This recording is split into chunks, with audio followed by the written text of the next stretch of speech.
అంగడికి వెళ్ళి షాంపూ ప్యాకెట్లు దా. వీళ్ళకి వేరే పని పాడే లేదు, ఎప్పుడు మ్యాచ్ చూస్తే అప్పుడే వస్తారు. రే నానా, పెరుగు ప్యాకెట్ మాత్రం ధరా. మీకేం కావాలో ఒకేసారి చెప్పండి, మళ్ళీ చెప్పొద్దని నాకు. ఇదోండి పెరుగు ప్యాకెట్. ఇట్లా షాప్ కి వెళ్ళి వచ్చే లోపల ఇన్నింగ్స్ అయిపోయింది చూడా. Short delivery. Oh, he's got him! What a catch! What a catch! What an unbelievable catch! That is absolutely... He's stunned. He's absolutely stunned. So...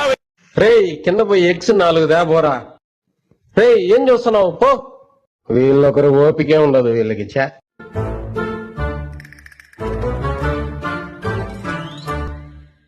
ఇష్టంగా చూసే మ్యాచ్ పోయిందే. చా కొత్తిమీర మాత్రం తెచ్చారా నాయన, ఇంకేం వద్దా? నా వల్ల కాలేదురా నాయన. అయ్యో కళ్ళు తిరుగుతా ఉంది. రే ఏమైందిరా, పనుకునేవా? సరేగానే ఈ నీళ్ళ క్యాన్ మాత్రం ఒకటి తెచ్చారా చాలా. పో. ఏందే నీళ్ళ క్యానా? ఏం మాట్లాడుతున్నావురా? నరాలు కట్ అయిపోయింది.